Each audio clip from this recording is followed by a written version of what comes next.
This lecture is brought to you by the virtual campus of the Reformed Baptist Seminary. For information on other courses or seminary programs, please contact us at info@rbseminary.org or go to our website, rbseminary.org.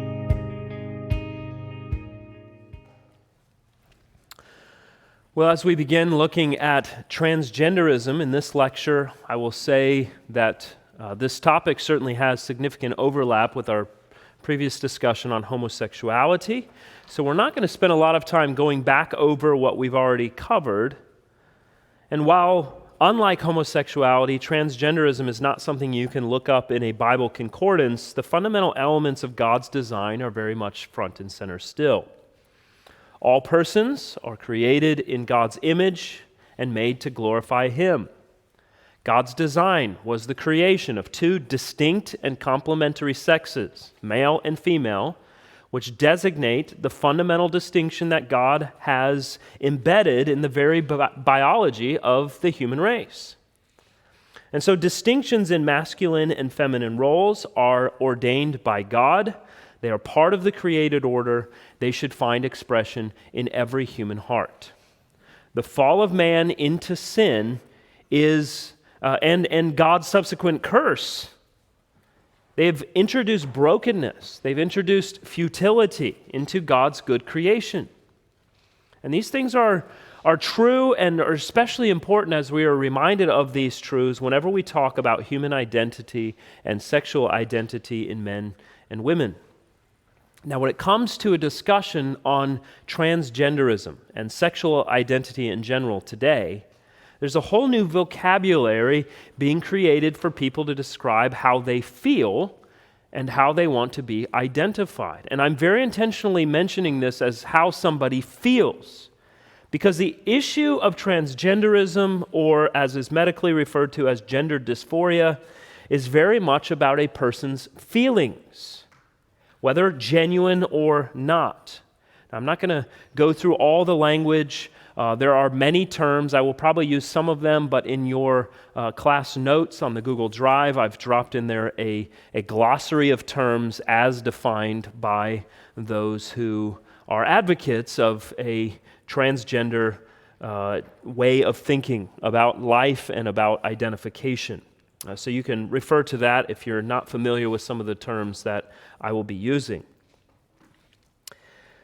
But as we think about this vocabulary, I'm intentionally talking about how a person feels.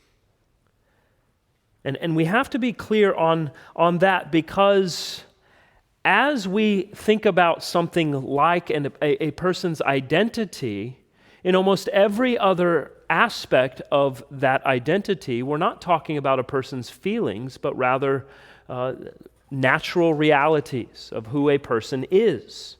And so it's in this that we have shifted from the natural order of how things are to now the assumed way of thinking based on how we feel. And so that being said, I would be remiss were I not to remind us of the words of the preacher in Ecclesiastes.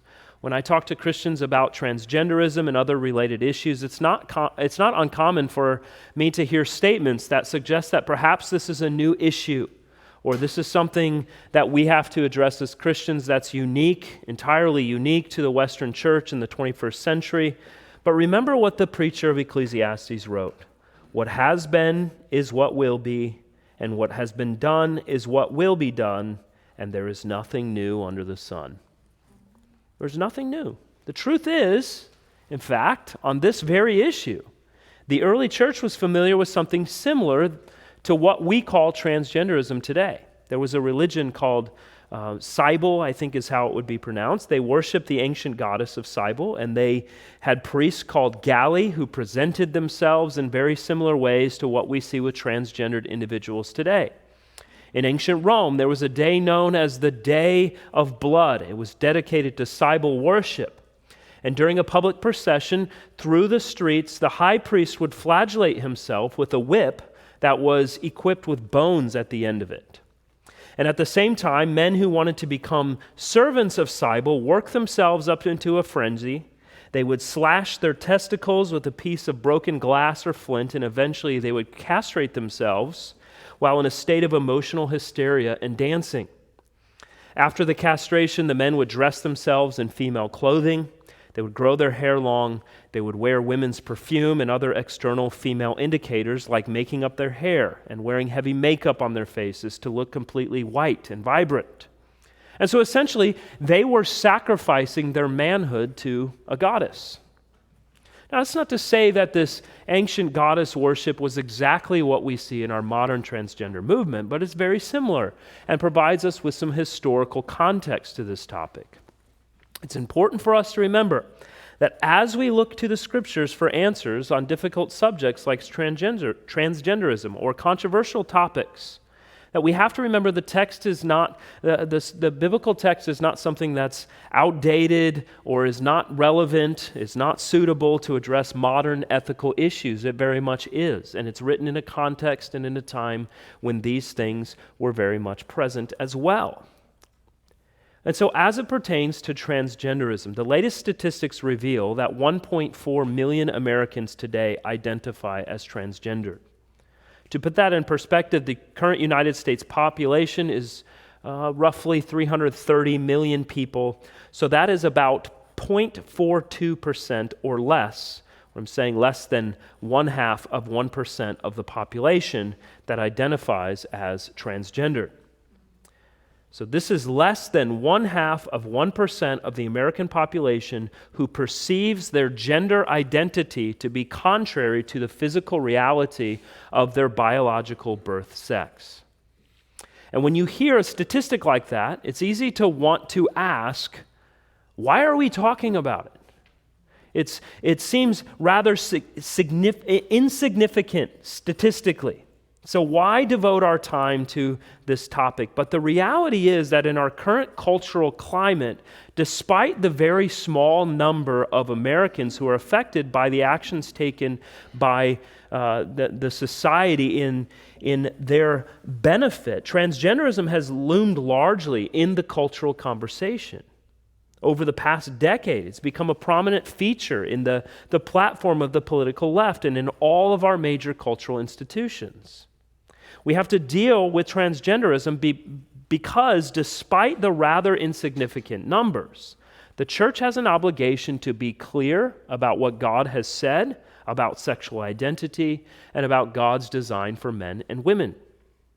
Also, the church has an obligation to remember that even though the numbers may seem statistically insignificant, there are at least 1.4 million Americans who desperately need the gospel.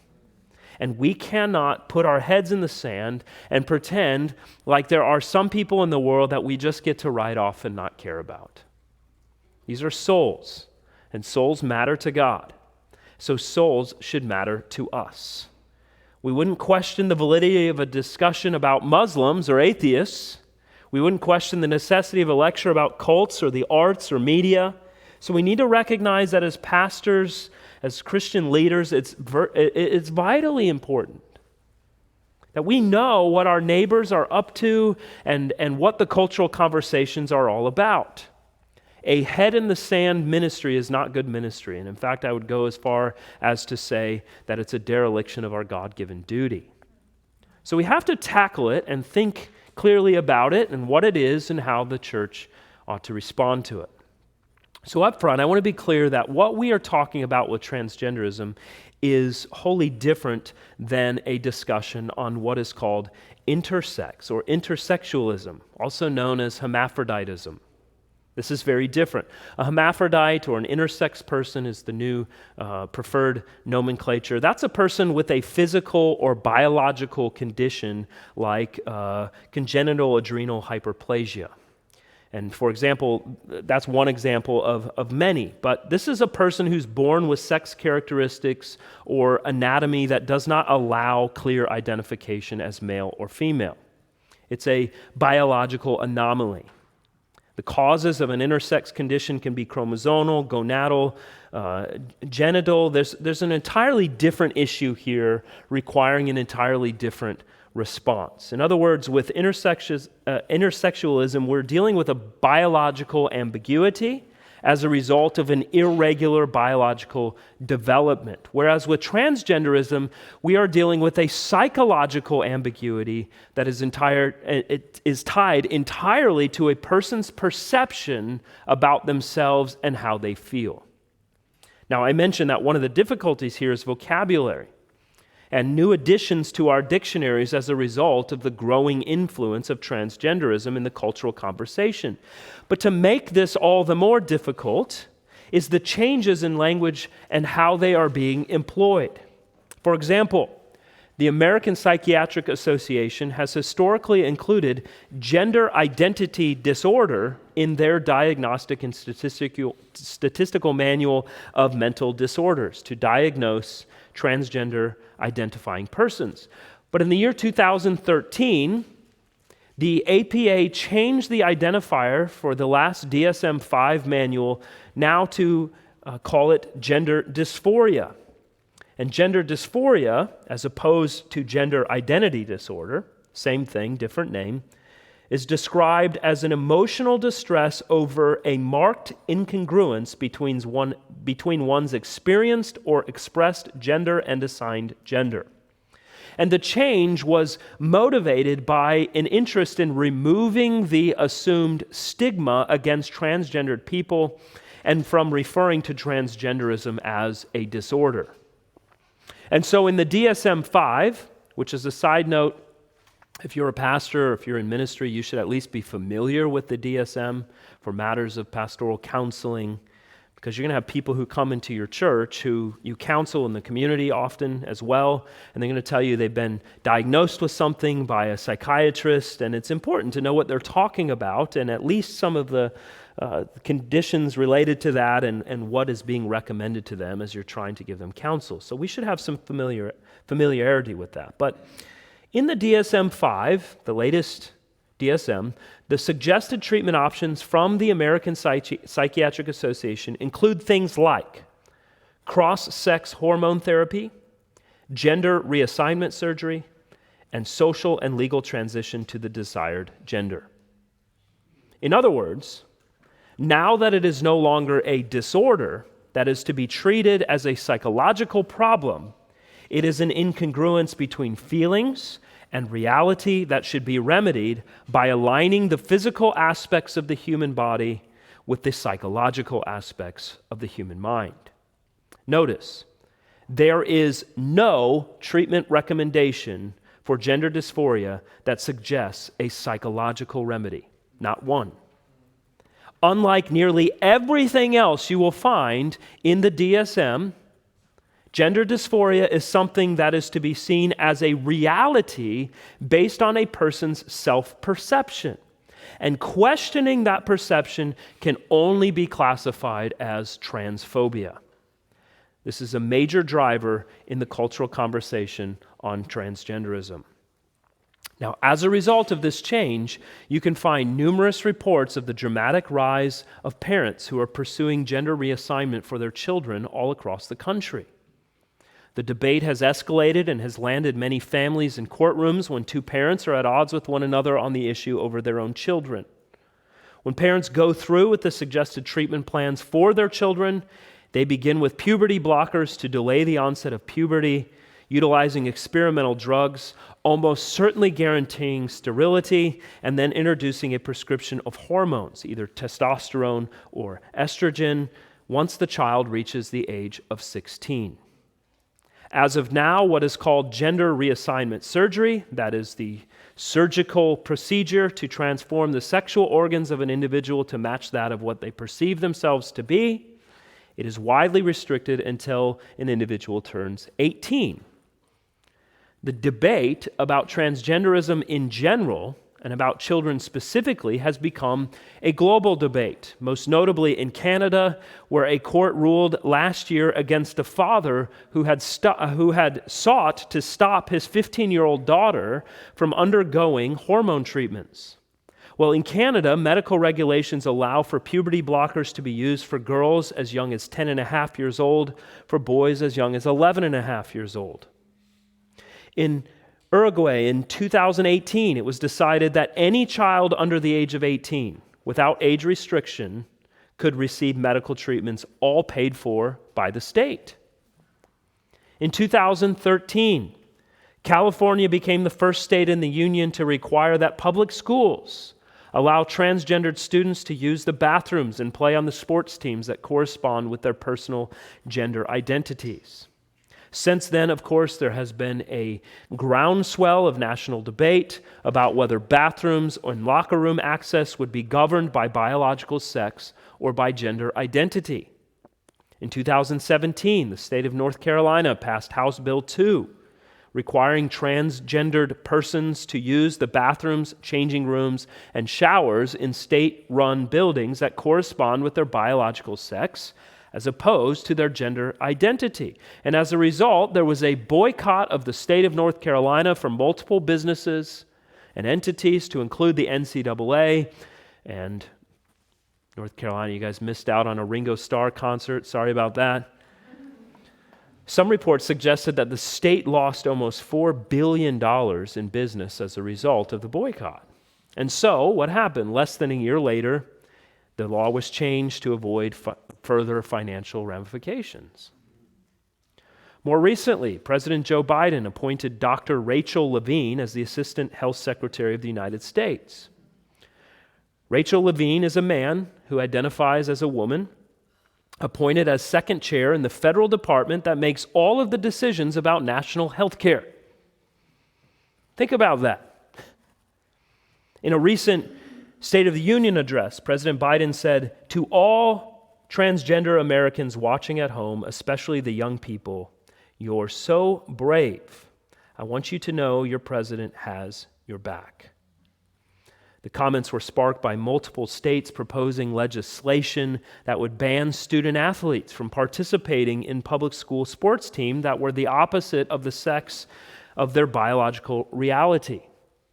These states have rightly argued that to do otherwise would be the absolute end of female sports for good, because they would be dominated by biological males. Of course, none of us are likely to forget that Bruce Jenner, the gold medal winner of the decathlon in the 1976 Olympics, underwent hormone treatment and sex reassignment surgery to reemerge in April of 2015 in an interview with ABC's 2020 journalist Diane Sawyer as Caitlyn Jenner.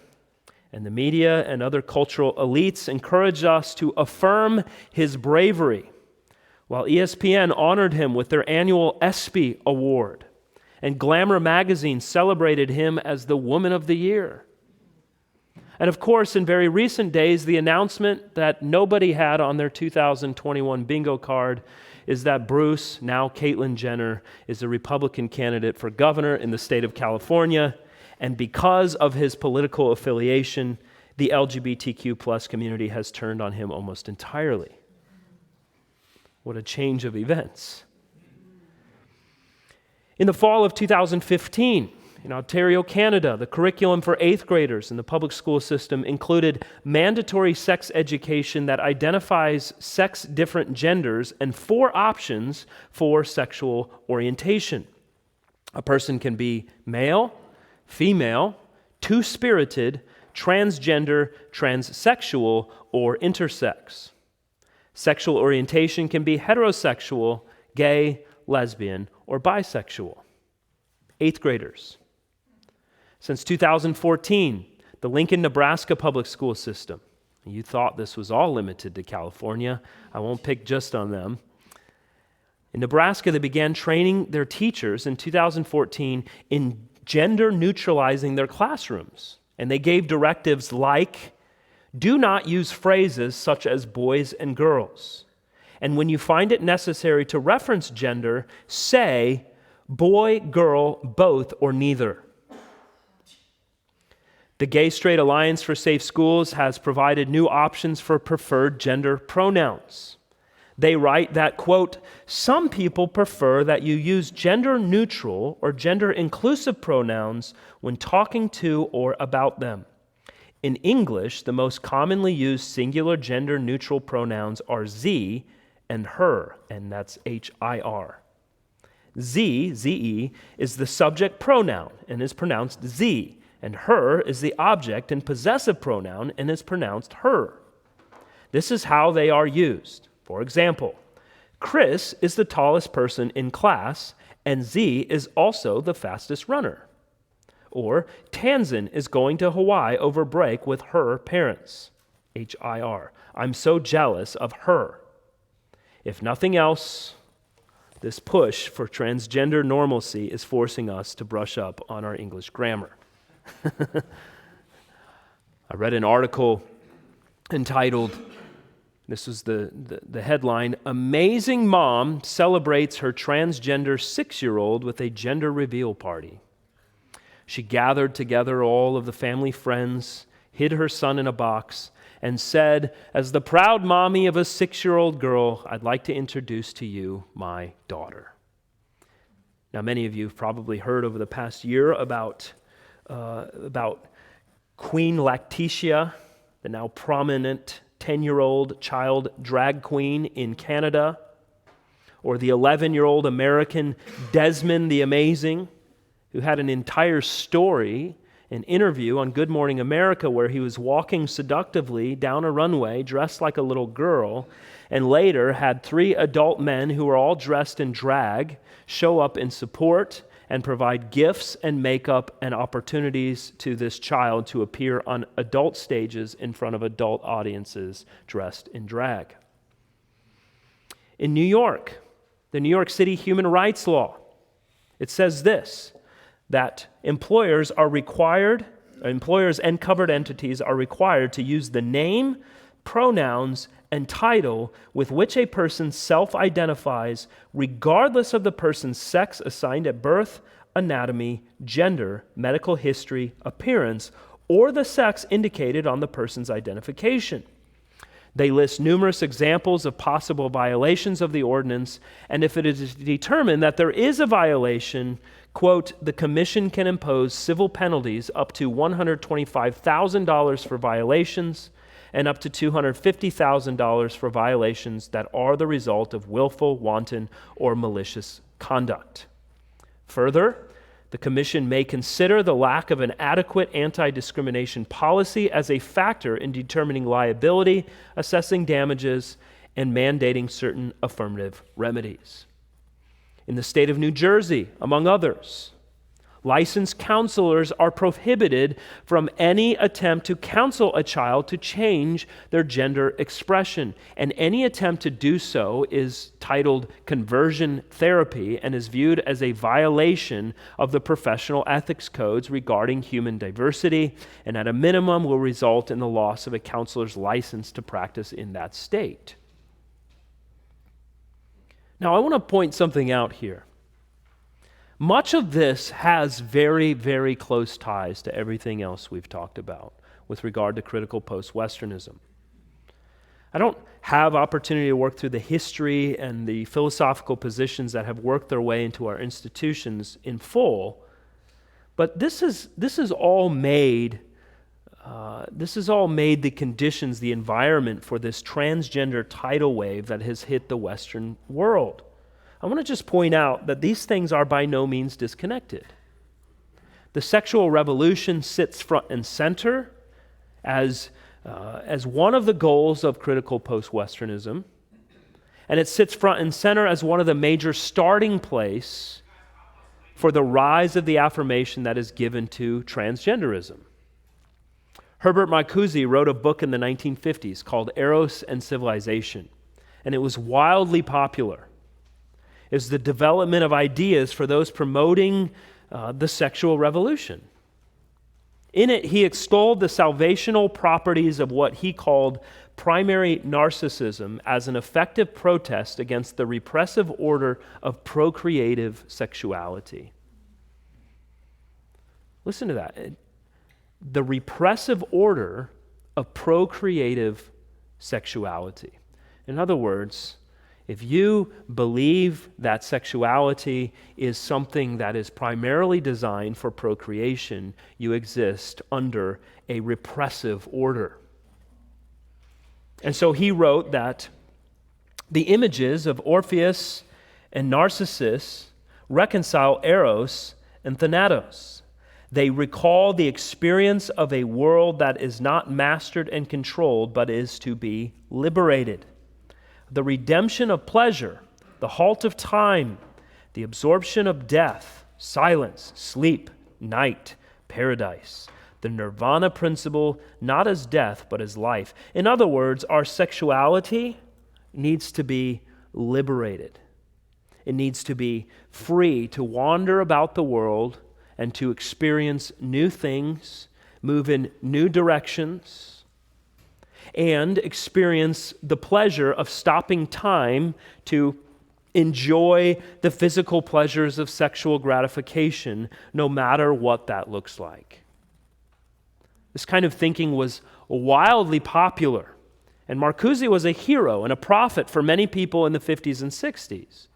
And if you add to that Marcuse's writings on sex and sexuality, the deconstructionist movement, and postmodernism, the deconstruction of language cannot be denied within this discussion. It is part and parcel of what this is. Definitions about humanity and what it means to be a human, what it means to have a sex and a gender and an expression of what we want to be identified as with our pronouns. All of that is being deconstructed. And were it not for postmodern deconstructionalism, there's no way the Western world would have ever gotten to a place where something like saying ze and her are and they and them are pronouns that individuals can have. Furthermore, critical post-Westernism is very concerned about the deconstruction of the nuclear family as a primary goal. And transgenderism is inescapably anti-nuclear family. So why do I bring all of these statistics and examples up? Why the litany of these things from around the world and how this ball is getting moved down the court? I bring it up because I want to show you the outsized influence that transgenderism has had, not only on the cultural conversation, but on policy, on legislation, on education, and you better believe it will eventually have ramifications for the church. That being said, as those of us who are ministers of the gospel, we have an obligation to stand against the cultural current and assert the fact that the separation of one's gender identity from the physical reality of their biological sex poses significant harm to individuals and runs counter to the biblical teaching with regard to God's creation of man and woman in His own image. We affirm that gender is part of the goodness of God's creation. We affirm that gender identity is determined by biological sex and not by a person's feelings or perceptions about themselves, which as informed not by reality, but by a fallen human nature in ways that are contrary to God's design. So what should we do with this? I want to turn our attention to a single verse in the Bible. It's Deuteronomy chapter 22 and verse 5. Deuteronomy 22:5. And there's much for us to discover here as it relates to transgenderism.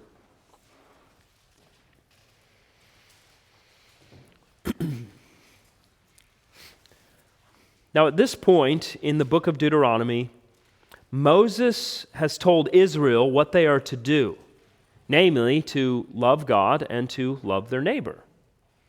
And so we get to chapter 22, and chapter 22 lands in the middle of Moses telling Israel how they are to do it. What is the right way for you to live as God's people?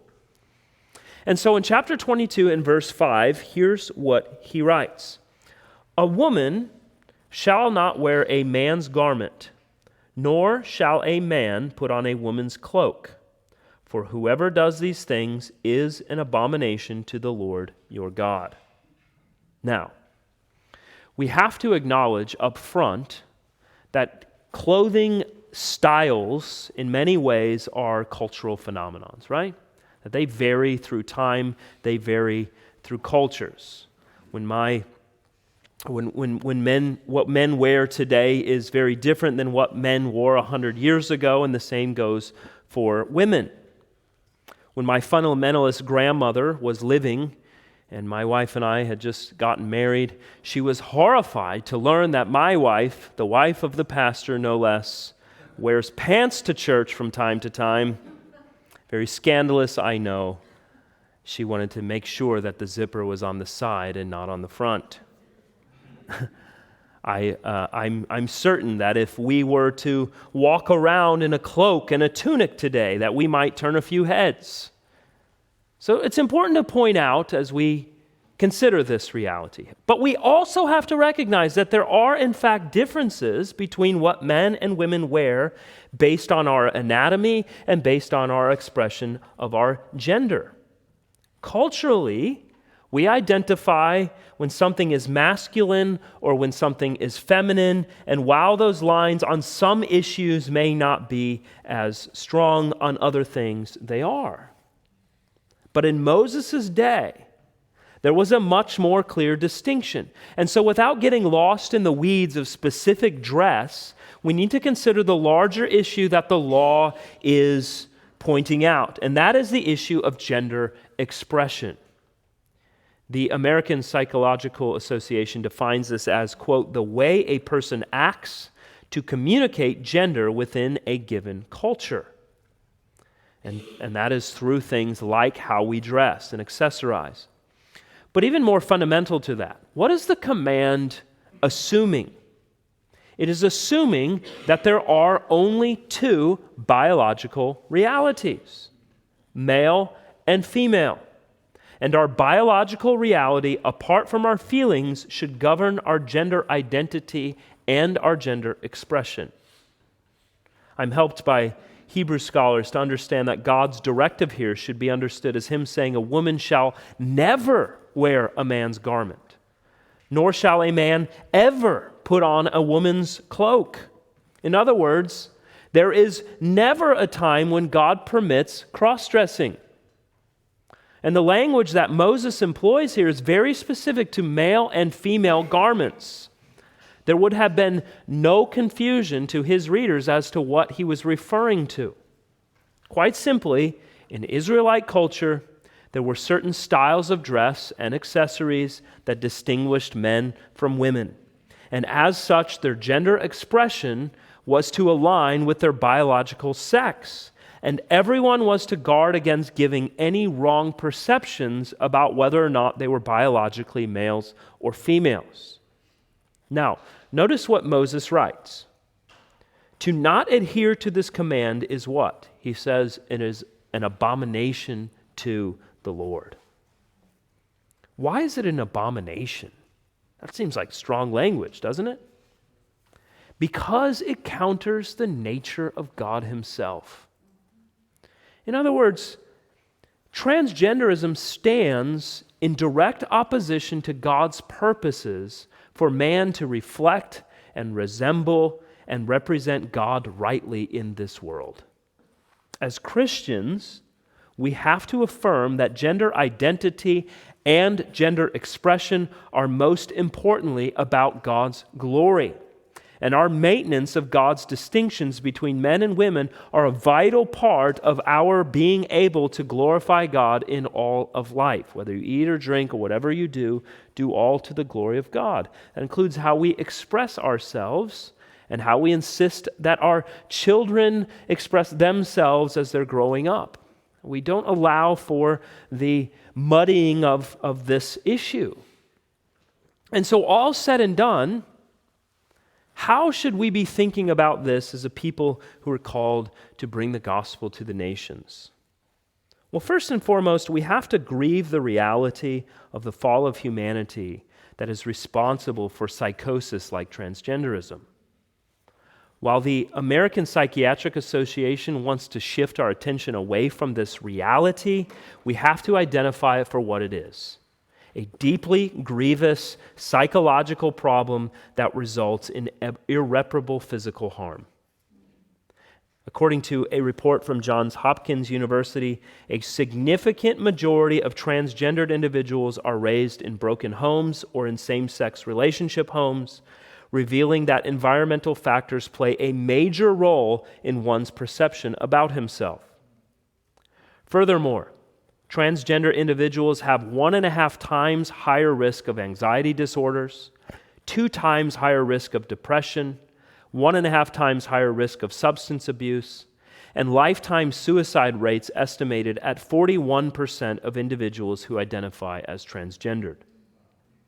Despite the American Psychological Association's recommendation that individuals undergo gender reassignment procedures, those who do so are 5 times more likely to attempt suicide and are 19 times more likely to die by suicide than those who identify as transgendered but do not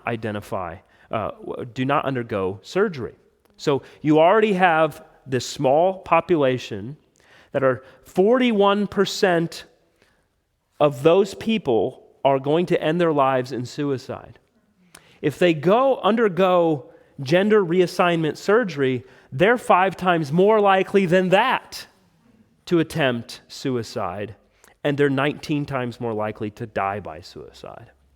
And yet, our cultural betters, our so-called scientists and the American Psychiatric Association give this as a recommendation to help these people. In any other demographic, this would be considered a major problem.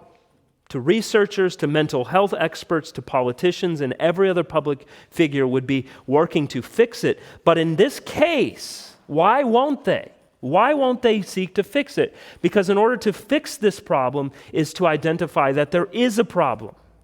And so the carnage will continue. And eyes will be turned away as people continue to kill themselves based on this so-called approved therapy. Now, above all, as Christians, we have a responsibility. We have an opportunity here too. We believe very strongly, as I said last time, we believe very strongly in the power of God and the gospel of Jesus Christ to bring true redemption of our bodies in Jesus Christ. This is not just a little problem we can roll our eyes at. It is a crisis.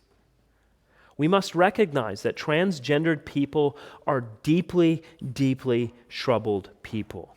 And they need our love and they need our compassion. They need our ministry. Their sexual self-understanding is shaped by a misunderstanding of who and what they are as image bearers of God. So what is their hope? What is the hope for a person who identifies as transgendered? It's the same hope that you have. It's the same hope that I have. And we must commend Christ to transgendered persons. We must implore them to trust in Christ and to experience renewal in the gospel. We love our transgendered neighbors, not by affirming their psychosis, in using their preferred pronouns or affirming their attempts at outward expressions of their sinful desires, but rather by seeking their good, welcoming them into our churches. And when they come to faith in Christ, and some of them will, lovingly receiving them as brothers and sisters in Christ and helping them work through the difficult process of reorienting their lives to reflect who God made them to be. This is not going to be an easy task by any means whatsoever, but this is a deeply pastoral task. It will take patience, it will take prayer, it will take compassion. We must love these people because, quite honestly, nobody else does. And there are undoubtedly many other issues that come along with transgenderism that need to be worked through in order to help a person restore a state of mental, emotional, and spiritual sanity. We have to make sure that we're not looking at our transgender neighbors as others. They, like us, are people in need of God's grace. And so we must condemn any abuse or bullying against them. Abuse and bullying are wrong no matter who the person is or how they identify themselves. And Christians have an obligation to lovingly hold the tension of acknowledging the sinfulness of transgenderism while simultaneously fighting for their humanity. We must oppose any and all efforts of transgendered persons to alter their bodily identities to conform to their felt perceptions of their gender, while simultaneously affirming that they are worthy of our love and our kindness and our compassion. I'd say on this issue, if our guns should be pointed anywhere, it's at governing officials and policy-making bodies that have sought to normalize a real psychological problem. Transgenderism is not praiseworthy. It is not brave at all, like our president said. It is destructive. It is deadly. And so we have to oppose all cultural and political efforts to validate claims of transgender identity. And in the end, our love for the gospel of Jesus Christ and the urgency of the Great Commission must include declaring the whole counsel of God, declaring what scriptures teach us about God's design for us as men and women, as males and females, created in His image and for His glory. We have a lot of work to do on this issue. We have a great opportunity on this issue. But by God's grace, we will see people in all of this who were once identified as transgendered in our churches, and we will have the opportunity to call them brother or sister, husband, wife, father, and mother. May it be so to God's glory. Amen.